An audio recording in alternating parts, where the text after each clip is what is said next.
سیدنا و مولانا محمد صلی اللہ علیہ وسلم ورسولہ النبی الامین المکین الحنین الکریم الرؤوف الرحیم اما بعد فاعوذ باللہ من الشیطان الرجیم بسم اللہ الرحمن الرحیم قال اللہ تبارک و تعالی فی الکلام المجید والفرقان الحمید سبحان الذی اسری بعبدہ لیلا من المسجد الحرام الى المسجد الاقصى وقال في مقام آخر ما ضل صاحبكم وما غوى صدق الله مولانا العظيم. قال الله تبارك وتعالى في شان حبيبه مخبرا وآمرا إن الله وملائكته يصلون على النبي يا أيها الذين آمنوا صلوا عليه وسلموا تسليما. مولاي صل وسلم دائما ابدا على حبيبك خير الخلق كلهم محمد سيد الكونين والثقلين والفريقين من عرب ومن عجم يا رب بالمصطفى بلغ مقاصدنا واغفر لنا ما مضى يا واسع الكرم. الحمدللہ تعالی اللہ رب العزت کے فضل و احسان اور اس کی توفیق خاص کے ساتھ ہم سب جمعۃ المبارک کے اس بابرکت اجتماع میں شریک ہیں. دعا ہے کہ اللہ رب العزت ہم سب کی حاضری کو اپنی بارگاہ میں شرف قبولیت عطا فرمائے. آج کی اس مبارک نشست میں چند ایک کلمات آقا کریم علیہ الصلوۃ والسلام کی سفر معراج کے حوالے سے آپ کے سامنے پیش کرنا چاہتا ہوں. میں نے قرآن مجید کے دو مقامات سے آیات کریمہ کے کلمات تلاوت کرنے کی سعادت حاصل کی. پہلی آیت کریمہ پارہ نمبر 15 سورہ الاسراء بنی اسرائیل کی پہلی آیت مبارکہ کے ابتدائی کلمات ہیں، اور دوسری آیت کریمہ میں سورہ النجم کی دوسری آیت کریمہ ہے. اللہ رب العزت نے ارشاد فرمایا کہ سبحان الذی اسری بعبدہ، پاک ہے وہ ذات یعنی اللہ کی ذات ہر نقص اور کمزوری سے جو اپنے محبوب پاک علیہ الصلوۃ والسلام کو لے گئی رات کے انتہائی مختصر حصے میں من المسجد الحرام الی المسجد الاقصی، مسجد حرام سے لے کر مسجد اقصی تک. آقا کریم علیہ الصلوۃ والسلام کا یہ جو سفر معراج ہے اس کے 3 بڑے مراحل ہیں. اس میں سے یہ پہلے مرحلے کا ذکر ہے جو زمینی سفر تھا مسجد حرام سے لے کے مسجد اقصی تک، اور یہ انتہائی واضح کلمات ہیں جو یہاں بیان کیے گئے. اس سے آگے کے جو مراحل ہیں یعنی دوسرا مرحلہ مسجد اقصی سے لے کر سدرۃ المنتہا تک، اور سدرۃ المنتہا کے بعد قاب قوسین او ادنیٰ تک، اس کا ذکر سورہ النجم میں ہے. یہ بات بڑی توجہ سے سمجھنے والی ہے کہ پہلے حصے کا ذکر انتہائی واضح ہے اور اگلے 2 مراحل کا ذکر وہ اشارے اور کنایے میں ہے. اس کی بہت ساری وجوہات ہیں. سب سے پہلی وجہ یہ ہے کہ جن کو یہ کلام سنایا جا رہا ہے انہیں اگلے مقامات کی خبر ہی نہیں ہے، سدرۃ المنتہا کی یا آگے کے مراحل کی، قاب قوسین کی او ادنیٰ کی، کسی عقل کی وہاں تک رسائی نہیں ہے. اس لیے اس بات کو انتہائی واضح بیان نہیں کیا گیا کہ کیا بھی جاتا تو سمجھنا ممکن نہ تھا. جنہیں بتایا جا رہا تھا، جیسے ہم نے رات کو کہا کہ وہ پھر اقصیٰ کے سوالات کرنے لگ گئے، انہیں براہ راست واضح بتا دیا گیا کہ پہلا مرحلہ یہ ہے. اب اگلے مراحل جو اشارہ کنایہ میں ہیں تو اس کا مطلب یہ ہے کہ ان مراحل کو اشارہ کنایہ میں اس لیے بیان کیا گیا ہے. بس ایک ہی بات عرض کرنا چاہتا ہوں کہ جو جتنا تعلق دربار رسالت سے مضبوط کر لیتا ہے اتنا اسے فہم اور ادراک ان مراحل کا نصیب ہو جاتا ہے. جو جتنا تعلق مضبوط کر لیتا ہے اسے اتنا ہی اس بارگاہ سے نواز دیا جاتا ہے اور خبریں عطا کر دی جاتی ہیں۔ وہ اشارہ اور کنایہ کی بات ہو، یعنی وہ خاص بات تھی تو وہ خاصوں کے لیے ہی رہی، یہ عام بات تھی تو اسے عام سب کے لیے بیان کر دیا گیا۔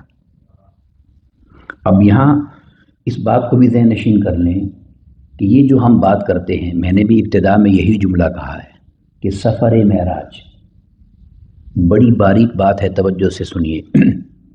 ایک ہے سفر معراج اور ایک ہے معراج مصطفیٰ صلی اللہ علیہ وسلم۔ یہ جو سفر معراج ہے جتنا بھی بیان کیا جاتا ہے، مسجد حرام سے مسجد اقصیٰ تک، پھر سدرۃ المنتہا تک، پھر کعبہ قوسین او ادنیٰ، جتنا بھی بیان کیا جاتا ہے یہ سفر معراج ہے، یہ معراج مصطفیٰ نہیں ہے صلی اللہ علیہ وسلم۔ آپ میری بات سمجھے ہیں؟ یہ سفر ہے، یہ معراج نہیں ہے۔ ہاں یہ معراج اگر ہم کہیں کس کی ہے یا کیسے ہے، تو جہاں جہاں آقا علیہ الصلوۃ والسلام تشریف لے گئے وہاں جو تھا اس کی معراج تھی۔ جیسے مسجد اقصیٰ میں آپ چلے جائیں، سفر کا ذکر کرتے ہیں تو آقا علیہ الصلوۃ والسلام نے امامت فرمائی، انبیاء کرام نے پیچھے نماز ادا کی، تو اتنی عظیم ہستی کے پیچھے نماز پڑھنے کی سعادت جو ملی، تو یہ سعادت آقا علیہ الصلوۃ والسلام کی معراج تو نہیں ہے، یہ تو ان کی معراج ہے جنہیں یہ سعادت ملی کہ وہ آقا علیہ الصلوۃ والسلام کے مقتدی بن گئے،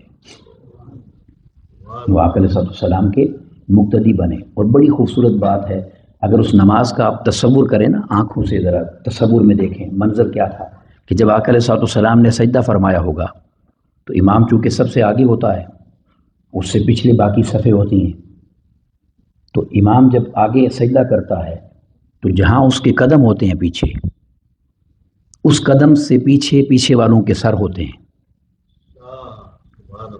تو جب ان سب کو یہ موقع ملا کہ آقا علیہ الصلوۃ والسلام کے قدموں تک ان کے سروں کو جھکایا گیا، تو یہ وہ منظر تھا کہ ان کی معراج ہوئی اور دنیا کو یہ نظارہ دکھایا گیا کہ جہاں تک ان کی اڑان جاتی ہے وہاں سے مصطفیٰ کے قدموں کی آواز ہوتا ہے۔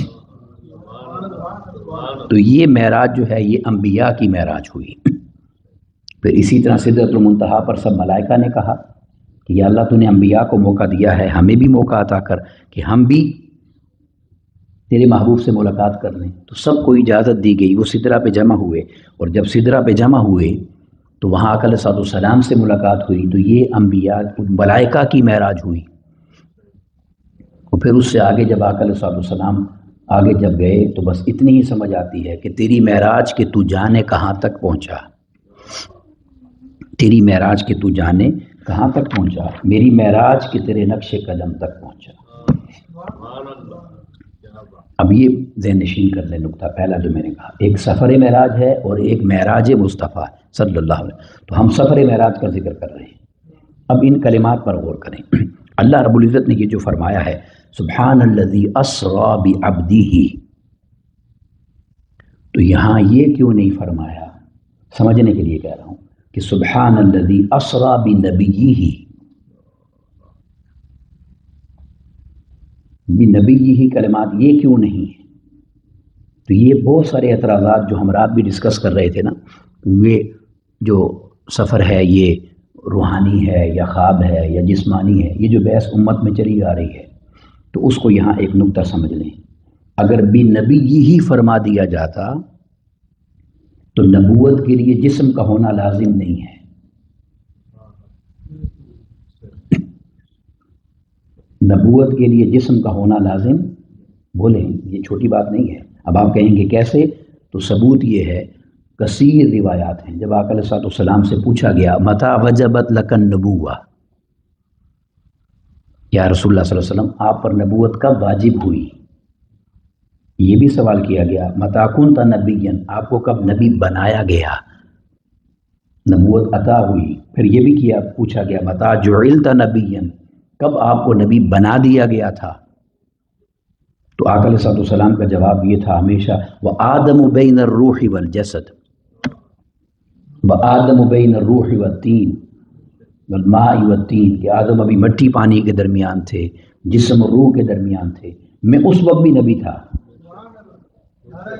میں اس وقت بھی یا رسول اللہ اس وقت بھی نبی تھا۔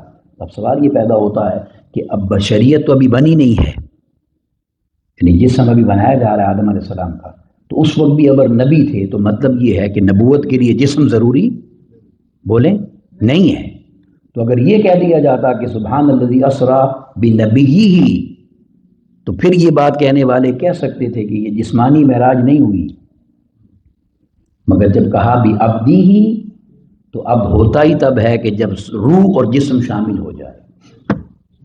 تو اس لیے ہم کہتے ہیں کہ یہ آقا علیہ السلام کی جو معراج مبارک ہے، یہ آقا علیہ السلام کی جسمانی معراج ہے۔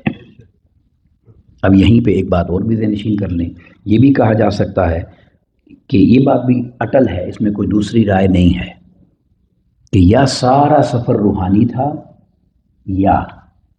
یا سارا سفر جسمانی تھا، ٹھیک ہے، یا سارا سفر، دونوں باتیں ہو سکتی ہیں، روحانی تھا یا خواب کا تھا یا سارا جسمانی تھا۔ تو اس کا پہلا جواب یہ ہے کہ اگر یہ سارا سفر روحانی اور خواب کا مان لیا جائے تو پھر براق لانے کی کیا ضرورت تھی؟ اگر روح کو سیر کروانی ہے تو روح کے لیے براق کی ضرورت تو نہیں ہے، ٹھیک ہے، یا اگر خواب کی بات ہی کر دی جائے تو خواب کے لیے بھی براق سواری کی ضرورت، سواری اس بات کی دلیل ہے کہ سواری اس لیے آئی کہ کسی نے بیٹھنا ہے، اور آقا علیہ السلام اپنے جسم مبارک کے ساتھ اس میں تشریف فرما ہوئے، اس لیے آقا علیہ السلام کے لیے سواری اس رات وہاں پر پیش کی گئی۔ اب اس کے بعد دوسری، جب آقا علیہ السلام سدرۃ المنتہا پر پہنچے تو وہاں جو جملہ کہا جاتا ہے اس کی ذرا تصحیح کر لیں۔ جبریل امین نے یہ نہیں کہا تھا کہ اس سے آگے میرے پر جل جاتے ہیں۔ اب یہ بھی بات سمجھنے والی ہے کہ خواب میں تو کسی کے پر جلنے کی ضرورت نہیں ہے، پر جلنے کا مطلب یہ ہے کہ وہ جسمانی واقعہ تھا، خواب کی بات نہیں تھی۔ تو جبریل نے کہا کیا تھا، وہ سننے والی بات ہے۔ جبریل امین نے یہ کہا لو دنوت انملتن لاحترقت، اگر یہاں سے آگے چونٹی کے برابر بھی میں جاتا ہوں، ایک چونٹی کے برابر، تو انوار و تجلیات کے نزول کا براہ راست عالم یہ ہے کہ میں جل جاؤں گا، لاحترقت، میں جل جاؤں گا، پر کی بات نہیں کی۔ تو یہ جو جبرائیل کے جل جانے کی بات ہے، یہ بھی اس بات پر دلیل ہے کہ یہ آقا علیہ السلام کا جو سفر مبارک ہے، یہ سفر مبارک آقا علیہ السلام کا جسمانی سفر مبارک ہے، ورنہ جبرائیل کے یا ان کے پر جل جانے کی کبھی بات یہاں پر نہ ہوتی۔ اب یہاں پر ایک جملہ اور کیا کہ پھر میں آگے جانا چاہتا ہوں، اور وہ جملہ یہ ہے کہ اگر ہم اس کو معاذ اللہ خواب مان لیں یا روحانی معراج مان لیں تو پھر یہ معجزہ نہیں رہتا۔ خواب میں تو کچھ بھی ہو سکتا ہے، یہ معجزہ نہیں رہتا، اور ایسا کوئی کہہ نہیں سکتا۔ اب اس پر دلیل کیا ہے؟ سوال پیدا ہوتا ہے دلیل کیا ہے؟ تو دلیل یہ ہے، دیکھیں میں اور آپ دنیا میں یہاں رہتے ہیں نا، ہم یہاں کی مثال سے سمجھتے ہیں۔ اگر کوئی شخص آپ کے سامنے بیٹھ کر پانی پیے، معمول کا کام کرے، کھانا کھائے، یا کوئی معمول کا کام کر کے آپ کو دکھائے، تو آپ کبھی اس کو سبحان اللہ کہیں گے؟ اگر کوئی قاری صاحب تلاوت ہی کرتے ہیں اور وہ شروع کرتے ہیں صرف اعوذ باللہ من الشیطان الرجیم، یعنی ترنم سے نہیں پڑھتے اور اچھی طرح آواز سے اس میں یعنی خوبصورتی پیدا نہیں کرتے، بسم اللہ الرحمن الرحیم، تو جب تک قاری صاحب بھی انتہائی جوش پر جا کر اچھا نہیں پڑھتے، آپ سبحان اللہ میں اور آپ معمول پر نہیں کہتے، تو سبحان اللہ میں اور آپ معمول کی بات پر نہیں کہتے۔ تو اگر یہ سارا صبر خواب کا تھا تو اللہ کو معاذ اللہ کیا ضرورت تھی سبحان اللہ کہنے کی؟ رب کائنات نے کہا محبوب جب کوئی اچھا کام کرتا ہے اور کسی کی کو فضیلت دکھائی دیتی ہے تو اس سے محبت کرنے والے سبحان اللہ کہتے ہیں۔ اب تو آج اس مقام تک آ پہنچا ہے کہ یہاں میرے تیرے سوا تو ہے کوئی نہیں، تو تیرے اس سفر پر سبحان اللہ کون کہے گا؟ ہاں میں قرآن اتار کر کہہ دیتا ہوں سبحان الذی اسریٰ بعبدہ، اور تم نیچے رہ جانے والوں تمہیں کیا خبر کہ میرا محبوب کس مقام تک جا پہنچا ہے۔ تو یہ سبحان الذی کے جو کلمات ہیں، جو یہ کہا کہ مجھ میں کوئی کمی نہیں ہے، کوئی نقص نہیں ہے، کوئی کمزوری نہیں ہے، یہ خواب کی وضاحت کے لیے نہیں تھا، یہ آقا علیہ السلام کے سفر مبارک کی حقیقت بتانے کے لیے تھا۔ تو یہ بھی یہاں سے اس بات کو یعنی سمجھا جا سکتا ہے۔ اور اب اس سے بعد دوسری بات، یہ جو دو مقام بیان کیے، مسجد حرام اور مسجد اقصیٰ، ان دو مقامات کا ہی چناؤ کیوں ہوا؟ انتخاب ان دو کا ہی کیوں ہے؟ کوئی اور پوائنٹ کیوں نہیں رکھا گیا؟ تو اس لیے کہ جو اللہ کو ماننے والے لوگ ہیں، ایمان والے لوگ ہیں، ان کے یہ دو ہی قبلے ہیں۔ قبلہ اول بیت المقدس ہے، اور اب کعبۃ اللہ جو کعبہ ہے۔ تو قبلہ وہ ہوتا ہے جہاں ہر ماننے والے کی جبیں جھکتی ہے، سجدہ گاہ اس طرح بنتا ہے، جبیں جھک جاتی ہے۔ تو اللہ تبارک و تعالیٰ نے آقا علیہ السلام کے اس سفر مبارک کے لیے جب پہلی پرواز ہوئی مکہ سے تو اس کعبے کا انتخاب کیا، اور جب دوسری پرواز ہوئی سدرہ کے لیے تو اس قبلہ کا انتخاب کیا، تاکہ ساری انسانیت کو خبر دی کہ تم سب کی جبینیں جہاں جھکتی ہیں وہاں سے میرے مصطفیٰ کی پرواز کی آغاز ہوتا ہے۔ کل کائنات کی جبینیں جہاں جھک جائیں وہاں سے سفر مصطفیٰ کا، اور وہ فرق قائم رکھیں، سفر مصطفیٰ کا، معراج مصطفیٰ کا نہیں، یہ سفر مصطفیٰ کی بات ہے صلی اللہ علیہ وسلم۔ تو اللہ رب العزت نے یہ دو اسٹیشن اس لیے بنائے۔ اب اس کے بعد جو اگلی بات ہے وہ بھی ایک دلیل ہے، اور پھر اس پر میں ایک علمی بات پر آپ کی توجہ دلاتا ہوں۔ یہ خواب اور روحانی، اس پر ایک دلیل اور عرض کرنا چاہتا ہوں۔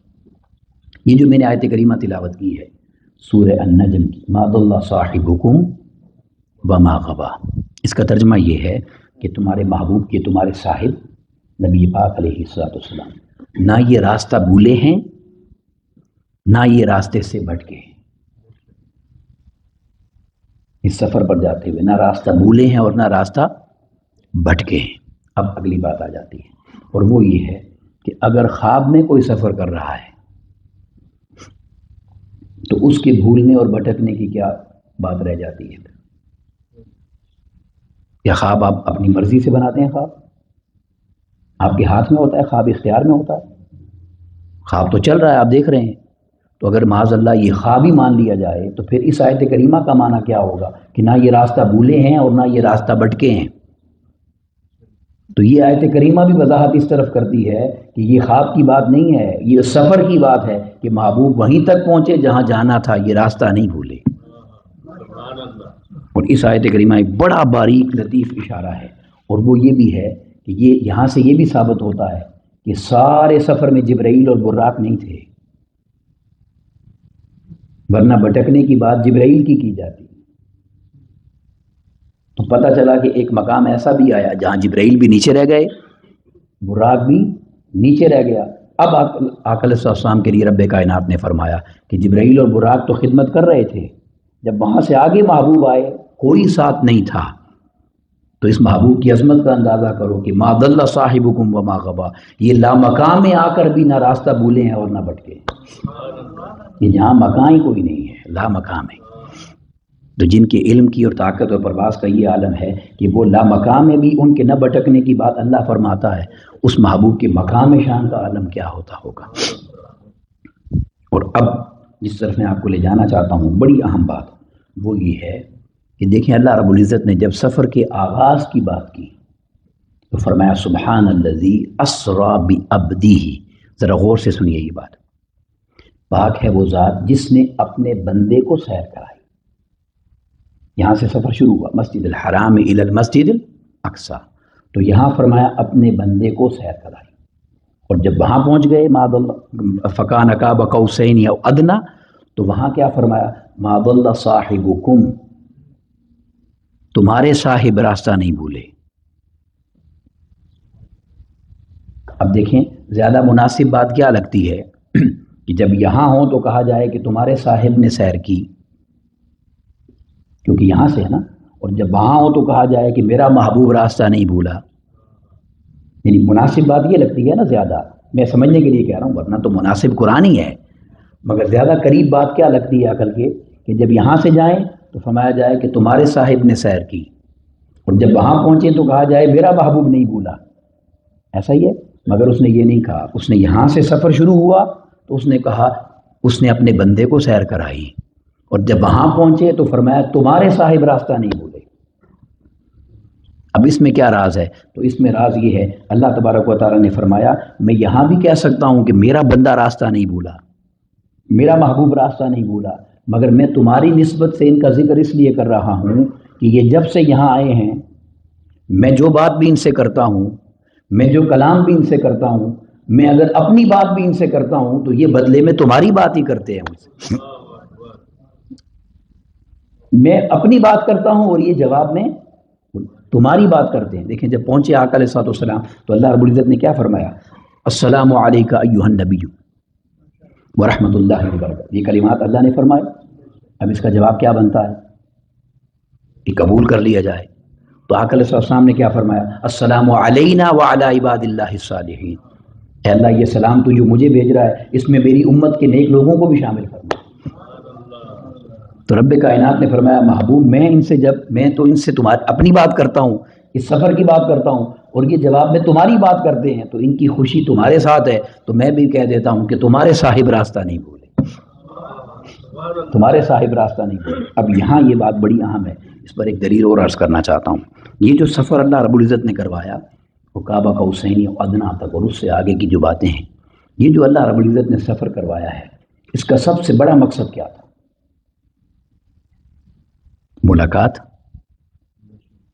ملاقات اور دیدار، یہی مقصد تھا، ملاقات اور دیدار۔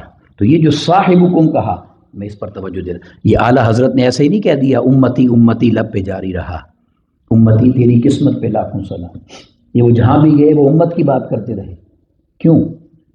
اس لیے کہ دیکھیں اس ملاقات کا رات کا جو معراج کا مقصد ہے، عظیم مقصد، وہ ملاقات اور زیارت ہے۔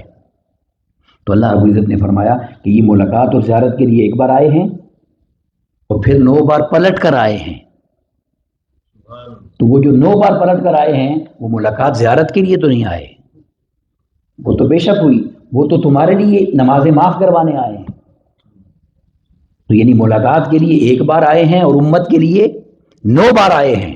تو فرمایا اس امت سے اتنا پیار کرنے والا محبوب ہم بھی اس کو امت کے نام سے یاد کرتے ہیں، ما ضل صاحبکم وما غویٰ، تمہارے صاحب کی پرواز ایسی ہے کہ وہ وہاں بھی تمہیں نہیں بھولے ہیں۔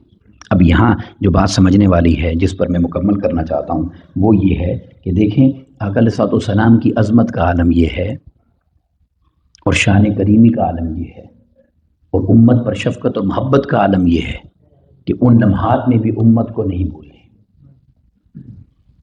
ان لمحات میں بھی امت کو نہیں بھولے۔ اور ہماری بدقسمتی ایسی ہے اور ہماری بے وفائی ایسی ہے کہ ہم ہر حال میں انہیں بھولے ہوئے ہیں۔ ایسا ہے کہ نہیں؟ اچھے لوگ تو ہیں بہت، میں اپنی بات کرتا ہوں، ہم تو ہر حال میں انہیں بھولے ہوئے ہیں۔ اور یہ بڑوں کا کام نہیں ہوتا کہ چھوٹوں کو یاد رکھے، یہ ان کا بڑا پن ہے، وہ نہ بھی یاد رکھیں تو کیا ہے۔